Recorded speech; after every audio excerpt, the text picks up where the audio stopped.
उत्पन्ना एकादशी व्रत कथा। एक समय की बात है। एक मुर नाम का दैत्य था। उसने सभी देवताओं को पराजित करके उनका जीना मुश्किल कर दिया। सभी देवता उससे परेशान होकर भगवान शिव के चरणों में जाते हैं और प्रार्थना करते हैं, हे प्रभु, हे भगवान शिव, हमारी रक्षा करो, इस राक्षस से हमारा पीछा छुड़ाओ। तब भगवान शिव कहते हैं कि आप भगवान श्री हरि विष्णु के पास जाओ, वही आपकी समस्या का समाधान कर सकते हैं। सभी देवता इकट्ठे होकर भगवान श्री हरि विष्णु के चरणों में जाते हैं और हाथ जोड़कर प्रार्थना करते हैं, हे प्रभु, हमारी समस्या का समाधान करो और हमें इस राक्षस से छुड़ाओ। तब भगवान श्री हरि विष्णु मुर दैत्य से युद्ध करने के लिए जाते हैं। युद्ध करते करते काफ़ी समय हो जाता है, बड़ा भारी युद्ध चलता है।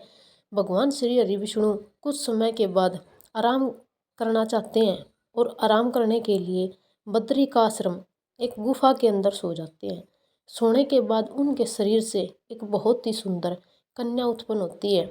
वह कन्या एकादशी के दिन उत्पन्न होती है और उत्पन्न होने के बाद वह उस राक्षस का वध कर देती है। राक्षस का वध करने के बाद भगवान श्री हरि के चरणों में बैठकर उनकी सेवा में लग जाती है। जैसे ही 4 महीने बीतते हैं, भगवान श्री हरि विष्णु अपनी निंद्रा से उठते हैं तो वह देखते हैं उनके सामने एक बहुत ही सुंदर कन्या बैठी हुई है। वह पूछते हैं, हे देवी, आप कौन हैं? तो वह बताती है, मैं एकादशी के दिन उत्पन्न हुई हूँ और मेरा जन्म आप ही के शरीर से हुआ है। मैंने इस मुर दैत्य का वध कर दिया है।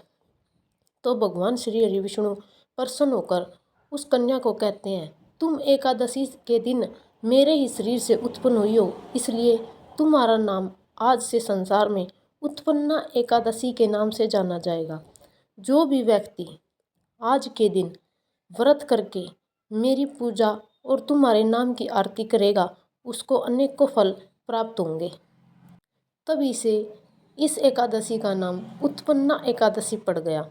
और जो भी व्यक्ति एकादशी का व्रत शुरू करना चाहता है, वह आज के दिन से एकादशी का व्रत शुरू कर सकता है। भगवान श्री हरि विष्णु ने इस एकादशी का महत्व बताते हुए कहा, जो भी व्यक्ति आज के दिन व्रत करके पूजा पाठ करके गोदान करेगा, स्वर्ण दान करेगा या कोई भी अन्य वस्तु दान करेगा, मैं उसे मोक्ष की प्राप्ति कराऊंगा। इस वर्ष यह व्रत 15 नवंबर 2025 को रखा जाएगा, क्योंकि एकादशी 15 नवंबर सुबह 9 बजे से शुरू है और शाम 6 बजे और 16 नवंबर को मध्य रात्रि 2 बजे समाप्त होगी। इसलिए 2025 में यह व्रत 15 तारीख को ही शुभ माना गया है। एकादशी के व्रत के कुछ नियम होते हैं, वो नियम करने जरूरी होते हैं। उम्मीद है कि आपको यह कथा अच्छी लगी होगी।